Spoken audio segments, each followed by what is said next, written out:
महिलाओं या पुरुष या फिर कोई जानवरों या पशु पक्षी सभी को अपने वंश को आगे बढ़ाने के लिए ज़रूरत होती है एक प्रक्रिया की। और इस प्रक्रिया में एक नर और एक मादा मिलकर अपने वंश को आगे बढ़ाते हैं।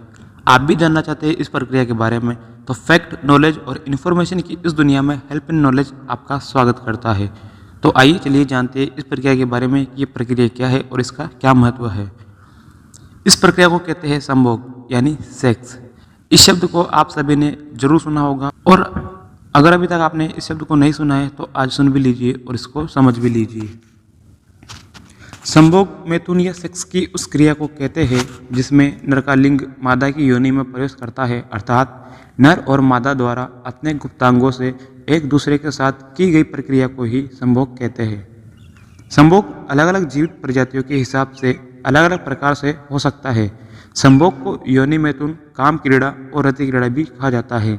सृष्टि में आदि काल से यानी जब से जीव की उत्पत्ति हुई है तब से लेकर आज तक संभोग का मुख्य काम वंश को आगे बढ़ाना व बच्चा पैदा करना रहा है।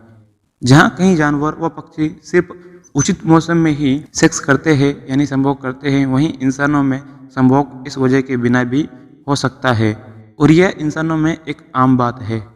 संभोग इंसानों में सुख प्राप्ति या प्यार का जज्बा दिखाने या प्यार को बनाए रखने के लिए भी किया जाता है। संभोग अथवा मैथुन से पूर्व की क्रिया, जिसे अंग्रेजी में फोर प्ले भी कहते हैं, के दौरान हर व्यक्ति के शरीर में कुछ विशेष प्रकार की गंध उत्सर्जित होती है जो विषम लिंगी को यानी दो अलग अलग लिंग के जीवों जैसे नर और मादा को मैथुन के लिए अभिप्रेरित व उत्तेजित करती है। जैसा कि हमने जाना कि कुछ प्रजातियों में संभोग मौसम के अनुसार किया जाता है, परंतु इंसान अपनी इच्छा अनुसार इसे कभी भी कर सकता है। फोर प्ले से लेकर चरम सुख की प्राप्ति तक की संपूर्ण प्रक्रिया को ही संभोग कहा जाता है। बस शर्त है कि लिंग व्यवहार का यह कार्य विषम लिंगियों के बीच यानी नर और मादा के बीच हो रहा हो। कहीं ऐसे प्रकार के संभोग भी है जिनमें विषम लिंगियों की जरूरत नहीं होती है, जिनमें लिंग का उपयोग नर और मादा के बीच नहीं होता है, जैसे मुख मैथुन अथवा गुदा मैथुन। उन्हें मैथुन तो कहा जा सकता है परंतु संभोग कभी भी नहीं। ये सभी प्रकार के मैथुन अस्वाभाविक अथवा अप्राकृतिक व्यवहार के अंतर्गत आते हैं, या फिर संभोग के साधनों के अभाव में उन्हें केवल मनुष्य की स्वाभाविक आत्मसंतुष्टि का उपाय ही कहा जा सकता है, परंतु संभोग नहीं।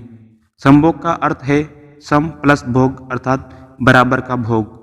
संभोग यानी सेक्स शब्द से तात्पर्य है वह रति क्रिया जिसमें स्त्री और पुरुष एक समान अभिलाषा, एक समान इच्छा और एक समान गति से एक समान आनंद प्राप्त कर सके, उसे संभोग कहते हैं।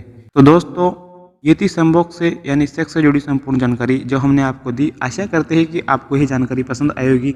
अगर ये जानकारी आपको पसंद आए तो वीडियो को लाइक कीजिए, चैनल को कीजिए सब्सक्राइब और पास में आने वाले घंटी के आइकन को जरूर दबा लें, जिससे हमारी आने वाली सभी वीडियो की और भी नोटिफिकेशन आपको मिलती रहे। तो चलिए दोस्तों, मिलते हैं इसी तरह की एक और नई वीडियो के साथ। तब तक के लिए जय हिंद, वंदे मातरम।